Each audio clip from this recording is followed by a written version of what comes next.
Manalangin po tayo, Panginoong Yesus, muli kaming lumalapit sa inyong harapan sa gabing ito. Nagpapasalamat for this day that you have given us. Salamat, Panginoon, for the opportunity that we can listen to your word. Dalangin po namin, Lord, yung malayang pagkilos ng Espiritu sa aming kalagitnaan. Be our speaker, be our teacher, Panginoon. And I pray, Panginoon, na i-address niyo po lahat ng mga issues and concerns ng bawat isa at patuloy nga na kayong siyang madakila, mapapurihan sa pangalan ni Jesus. Amen. Ang ating pong topic 190, favor with the future. Kukuhanin natin yung ating main verses sa Jeremiah chapter 29 verse 11 and John 15 verse 16. Sabi po ng Jeremiah 29 verse 11, "For I know the plans I have for you, declares the Lord. Plans to prosper you and not to harm you, plans to give you hope and a future." Sa Tagalog, sabi ng Diyos, sapagkat batid kong lubos ang mga plano ko para sa inyo, mga planong hindi ninyo ikakasama, kundi para sa inyong ikakabuti. So gusto ko pong bigyan ng emphasis yung praise na yon na ang Lord pala may magandang plano sa bawat isa po sa atin, hindi para sa ating ikakapahamak, kundi para sa ating ikakabuti. Ito yung mga plano magdudulot daw sa atin ng kinabukasang punong-puno ng pag-asa. So ngayon, ano po bang ibig sabihin ng pag-asa? Hope involves an understanding of the future na hindi pa natin nakikita yung hinaharap, pero we're anticipating na may magandang mangyayari in the long run. And even here on earth, the Lord God or the plan of the Lord is to bless, not to hurt you. So kung may mga hindi magaganda nangyayari sa buhay po natin, hindi yun kalooban actually ng Panginoon. Kasi malinaw na ang pangako ng Lord, ang plano ng Lord para sa ikabubuti natin, to bless us, not to hurt us. Kasi ang Lord natin na pinaglilingkuran, hindi siya yung Diyos na nanguhusga, hindi siya yung Diyos na nagpaparusa. Kasi andun siya to bless us, to empower us, to encourage us. So if you follow His plans for you, you can look forward to our future with joyful anticipation. Hope by definition is expecting something that has not yet occurred. Mga bagay na hindi pa nangyari pero pinaniniwalaan natin na ibibigay ng Panginoon. Once hope is fulfilled, di ba hindi na siya pag-asa kasi nga nangyari na siya. Kaya tayo were hopeful for the future na piniprepare ng Lord sa atin. Thus, an important part of hope is waiting patiently for God to work. At dyan medyo maraming mga Kristyano na nagpo-fall under grace na hindi patiently waiting sa pagkilos ng Panginoon. Kasi ang Lord may sarili siyang timeline. May sarili siyang perfect time for us. And we should abide doon sa kalooban ng Panginoon, doon sa timeline ng Lord. John 15 verse 16, "You did not choose me, but I chose you and appointed you so that you might go and bear fruit, fruit that will last." Yan, hindi raw tayo, sabi dito, hindi kayo ang pumili sa akin. So, hindi tayong pumili sa Panginoon. Ang Lord ang pumili sa atin. Hinirang ko kayo upang kayo humayot magbunga at manatili ang inyong bunga. Sa gayon, ang anumang hingin ninyo sa Ama, sa aking pangalan ay ibibigay sa inyo. So, minsan, dito tayo nawawalan na anuman daw hingin natin in the name of God the Father ay ibibigay daw po sa atin. Pero minsan, we do not abide kung ano yung gusto ng Panginoon. Kaya minsan, yung mga pinagpe-pray natin, hindi nangyayari sa atin. So, kailangan we abide. Kailangan sumusunod tayo sa kalooban ng ating Panginoon. And always remember na hindi tayong pumili sa Lord. The Lord is the one who chose us. So, pinili tayo over billions of people all over the world. Ganun po tayo ka-precious sa ating Panginoon. So, as we celebrate the fields of favor in our lives, we must remember that favor is not just about a season of blessing. It is a divine assignment. 'Di ba? So yung mga maganda nangyari sa atin na we're blessed, we're favored, yan po ay hindi lamang dahil tayo po ay nasa season ng pagpapala, kundi yan po ay divine appointment ng ating Panginoon. God's favor is not given merely for us to enjoy, but for a purpose, for fruitfulness and sending, for mission. So hindi ibig sabihin na pinagpala ka ng Lord, okay, enjoy natin, wala pong problema dyan. Pero there's a reason kung bakit po tayo binibless ng Lord, for us to be a blessing to other people as well. We're not only reapers of the blessings, but planters for the next generation. So sana may ganun tayong thinking na hindi lang tayo yung napapagpala, kundi in the next generation, gagamitin tayo ng Lord to bless other people as well. Favor is a seed entrusted to us. Pero yung seed na inintrust ng Lord sa atin, it has to be multiplied. It is meant to multiply and radiate God's love in the world. Imagine na lang kung maraming Kristiyano like us ang narito sa ating bansa, 'di ba? So, magiging napakaayos ng ating bansa kung maraming mga anak ng Diyos na nagsiserve sa Panginoon and at the same time nai-imbibe yung Christian faith, nakikita sa kanila yung Christ likeness. Kaya tayo po, we are meant to multiply ourselves and we have to radiate yung pag-ibig ng Lord sa world. God moves powerfully and providentially in the lives of His children. Yan. So tayo pong lahat, mga anak ng Diyos, minsan hindi natin nakikita in the physical, pero kumikilos ang Lord. The Lord is always at work. And your favor will bless others. Di ba yung sinabi ko kanina, biniles tayo ng Lord for us to be a blessing to others. Hindi po for us lang to enjoy the blessing na tinatanggap natin mula sa Panginoon. Pero it is meant to be shared to other people as well. Yung historical background and hermeneutics ng ating binasa, yung Jeremiah 29 verse 11, para alam po natin yung context, it was spoken to Israel in exile. So sila po ay pinatapon during the time sa Babylon, pero ang Lord, through Jeremiah, inassure niya yung mga Israelites na meron silang future filled with hope. So minsan nasa ganun din tayong sitwasyon, di ba? So nasa sitwasyon tayo na wala tayong pag-asa, nasa sitwasyon tayo na marami tayong mga problema, pagsubok ng buhay, pero ang Lord nangangako sa atin ng future filled with hope. Favor here is not immediate comfort, di ba? But long-term promise. A reminder that God's plans transcend present struggles. Yan, di ba? So, lagi mong tatandaan, ano ba yung magandang plano ng Diyos sa akin? Kahit na may mga struggles ka, may mga weaknesses ka, marami kang kinakaharap na mga problema, mga challenges, tingnan mo yung long-term promise ng Lord sa'yo. Yung John 15 verse 16 naman, it comes from Jesus' farewell discourse. Diba? He emphasizes doon sa verse na binasa natin that discipleship is not self-initiated but divinely appointed. Diba? Hindi kasi ito trabaho ng tao, hindi tinatrabaho ang pagiging disciple or pagde-disciple. Kasi it is the work of the Holy Spirit. We're just vessels, we're just instruments. So whatever is the Lord leading you to do, so gawin mo yun for the glory of the Lord. Pero dapat walang boasting, walang disappointments. Kung yung inaalagaan mo sa Panginoon hindi makapagpatuloy sa Lord, hindi mo yun kasalanan. At kung yung mga inaalagaan mo, lahat sila nag-grow, nagmamature, hindi ang glory sa iyo, kundi ang glory pa rin sa ating Panginoon. Favor is tied to fruit bearing that endures beyond seasons. At Christians, as Christians tayo, syempre andyan yung challenges, 'di ba? So yung journey natin, kailangan lagi nating kasama ang Panginoon and we have to endure every season of our lives. Kaya kailangan andon na intimate tayo sa ating Panginoon. Favor is not static, but dynamic. It is covenantal, it is purposeful, it is generational. Ang pabor ng Diyos, hindi po yan nakapirme. Pag sinabing nakapirme, andyan lang siya, then hanggang doon lang yung blessing, yung favor na pwede nating matanggap mula sa Diyos. Hindi po ganun. Ang pabor ng Diyos, ito po ay masigla, ito po ay kumikilos, patuloy na nagpapatuloy. Ito po ay tipan, may layunin at of course, pangsalin lahi. So, 3 points ang gusto ko pong iwanan sa atin tonight. Point number 1 ko, you are chosen to bear lasting fruit. Pinili po tayo ng Diyos para yung proof na nasa atin, nung tayo po ay tinanggap natin si Jesus Christ, na bear po sa atin, manatili po ito. Example po nito si Joseph sa Egypt sa Genesis chapter 41. He was chosen not just to survive famine but to preserve nations. His fruit lasted beyond his lifetime. 'Di ba? Nung inaaral ko nga 'to, 'di ba? Pwede namang sabihin ng Lord, okay, sige, si Joseph, ililigtas ko lang siya sa famine. Pero more than that, ginamit ng Lord si Joseph, 'di ba, to preserve nations, even his nation Israel. Favor is not about temporary success, but it's all about legacy. What you plant today must outlive you. So bigyan po natin ng emphasis yung context ng Genesis chapter 41. Sa story po ng Genesis 41, meron pong isang paraon, yung Pharaoh, na naginip po siya ng 7 matatabang baka na kinain ng 7 payat na baka.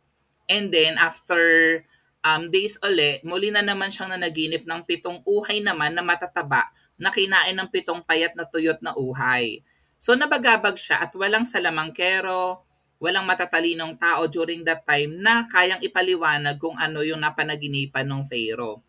So naalala ng tagapagsilbi ng paraon, si Jose na nagpaliwanag ng kanilang panaginip sa bilangguan kasi 'di ba nasa prison itong si Joseph and then yung cupbearer doon. So narinig niya na nakapag-interpret itong si Joseph ng kanyang dream kung ano yung ibig sabihin dun sa kanya makasama dun sa prison. So ipinalala niya na natupad ang lahat ng sinabi ni Jose.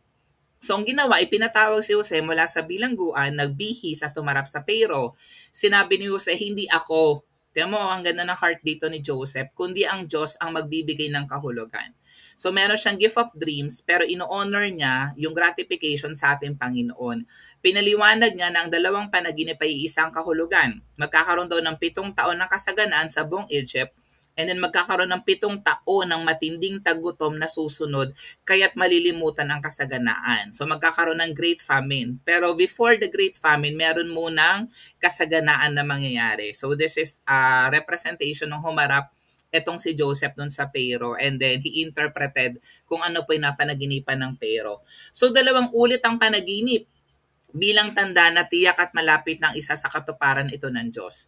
So si Jose nagbigay ng payo, imagine na bilanggo siya, nasa prison siya, pero nagbigay siya ng payo dito sa Pero. Sabi na pumili ng matalinong tagapamahala, mag-ipon ng ikalimang bahagi ng ani sa 7 taon ng kasaganan at itabi ito para sa 7 taon ng taggutom. So andun yung wisdom. And then yung Pero, nagustuhan niya syempre yung sinabi ni Joseph at ng kanyang mga opisyal ang panukala ni Jose. Sabi ni Paraon, tinan mo na born again, nasa kanyang espiritu ng Diyos. So in-honor niya, in-acknowledge niya yung kapangyarihan ng Panginoon sa buhay ni Jose.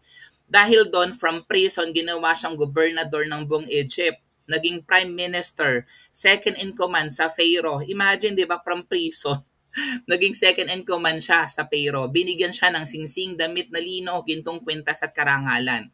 And then binago pa yung kanyang pangalan, ginawa itong Safen at Paneya, ibig sabihin ng tagapagpaliwanag ng mga hiwaga. And then ipinakasal pa siya kay Asenat. Si Asenat po, isa siyang aristokratang Egyptian na tumanggap sa Diyos bago ikinasal kay Jose, anak ng pari sa Heliopolis. So in short, yung napangasawa ni Jose dito, Christian din naman, may pananampalataya sa ating Panginoon. So 30 taong gulang si Jose na magsimula siya sa tungkulin at sa loob ng 7 taon ng kasaganan, inipon niya ang mga ani at ikinamalig sa mga lungsod. Napakarami ng trigo parang buhangin sa dagat. So naging handa sila para sa parating na Great Famine. Nagkaroon pa siya ng 2 anak.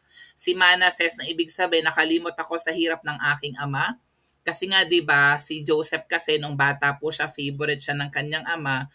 And then nangyari, pinagsilosan siya ng kanyang mga kapatid, 'di ba? Itinapon siya sa balon, ibinenta siya, kaya siya nakarating sa Egypt. And then pinagbintangan pa siya ni Potiphar's wife, 'di ba? Kaya po siya nakulong. Nakala ni Potiphar ginahasa or pinagsamantalahan ni Jose yung kanyang asawa, wherein pa hindi naman yung totoo. It's the other way around. Inaakit ng asawa ni Potiphar itong si Jose. And then nagkaroon pa siya ng another na anak, si Ephraim. Sabi, pinagkalooban ako ng Diyos ng anak sa lupain ng aking paghihirap.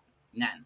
So dumating ang 7 taon ng tagutom, gaya ng sinabi ni Jose, sa Ehipto may pagkain dahil sa naipon, sa ibang bansa nagutom at pumunta sa Ehipto upang bumili ng pagkain kay Jose. Yun yung ginawa ng mga Israelites.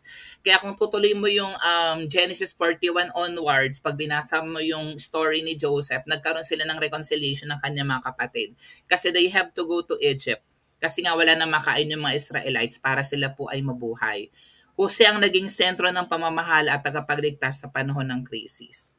So yung kabuuan ng Genesis 41 na binasa po natin, basically kwento ito ng biyaya ng Diyos. Mula sa bilangguan, itinaas si Jose bilang tagapamahala ng Egypt, ginamit upang iligtas ang bansa at makaratig na lupain mula sa matinding tagutom. In the same, ganun din tayo. Maring nasa prison ka, prison of death, 'di ba? Ano pa po, prison ng sakit at karamdaman, emotional wounds, emotional hurt, 'di ba? Maaring naroon tayo sa ganong bilangguan, pero the Lord is able to change our situation. Katulad ng ginawa na kay Jose. Ganon ka-powerful ang ating Panginoon. Yung point number 2 natin, favor positions us to bless other people as well. So mababasa po natin ito sa buhay ni Esther, Esther chapter 4 verse 14. She was favored as queen not for personal comfort but to intercede for her people. 'Di ba? Siya yung nanalo sa beauty pageant na naging pinakamaganda na gustuhan ng hari kaya siyang ginawang reyna. Pero hindi lang siya pinavor ng Lord as queen for personal comfort pero may reason kung bakit siya po ang ginawang reyna. Amen. Sabi dito sa Esther 4:14, kapag ipinagwalang bahala mo ang pangyayaring ito, tiyak na may magliligtas din sa mga Hudyo kasi merong ganung decree na lahat ng mga Hudyo papatayin. Etong si Esther, Hudyo din siya, di ba?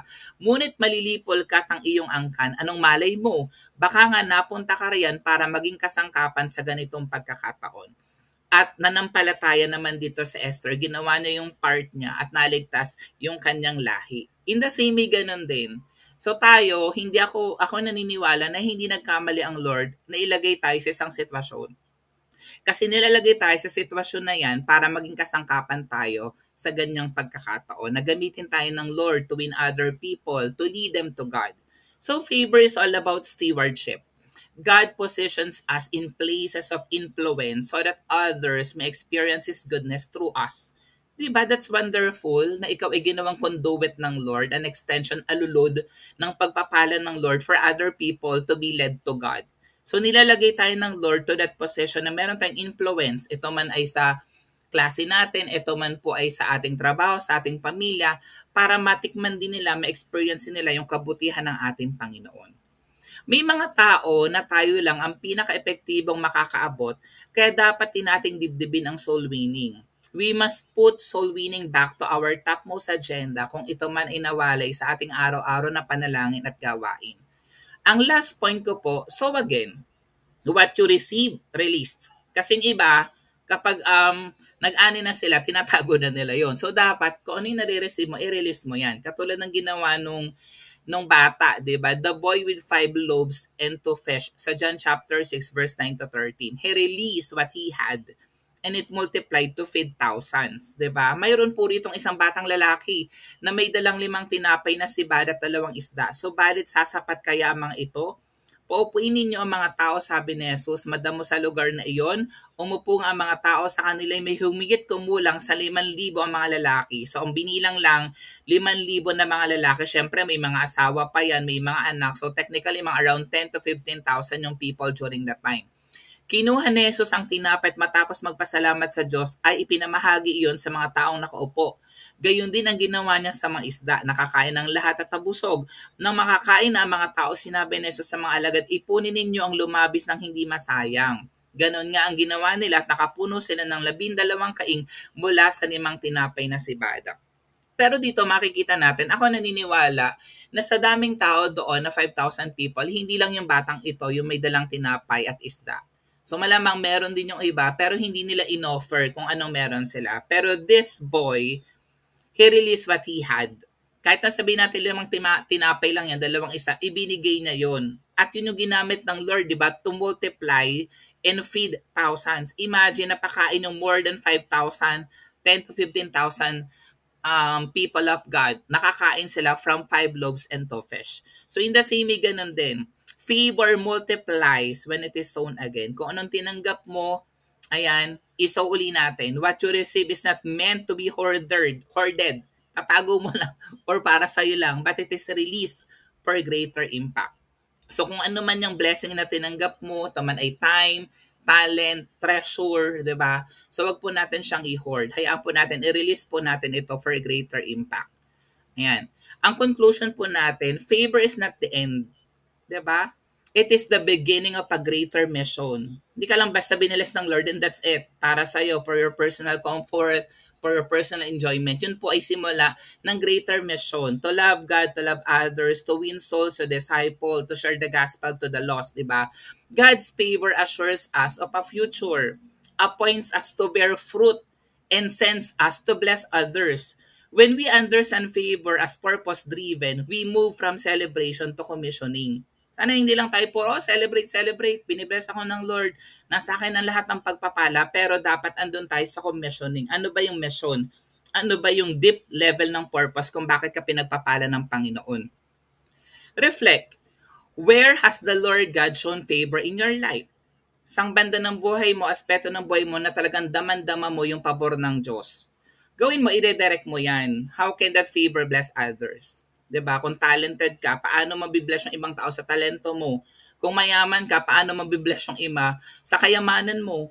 'Di ba? Kung marami kang oras, paano mabibless yung iba sa pamamagitan ng oras mo? What seed of favor can you sow again today? Time? Talent? Testimony or treasure? So, i-release po natin yan for the glory of the Lord. Ang challenge po sa atin tonight, fields of favor are not just about for harvest. They are for planting the future. So, sow again, and let your fruit remain. Salamat Lord sa gabing ito sa mga salita na aming napakinggan. Siyang tunay nga o Father God na lahat ng mga blessing na aming tinatanggap, ito po Lord God ay dapat naming i-release, Pang Lord God, is so again for other people to be blessed as well. Dalangin namin Lord na patuloy niyo pong i-bless lahat ng aming tinatangkilik o Father God, and we pray Panginoon for the mighty move of the Holy Spirit in our lives Panginoon, at kayo ang siyang patuloy na makita sa amin, mga testimony po namin, so that we can influence other people as well at malidin po namin sila sa genuine relationship sa inyo, Father God. Purihin ka, dakilain ka, sambay ka't parangalan sa pangalan ni Jesus. Amen.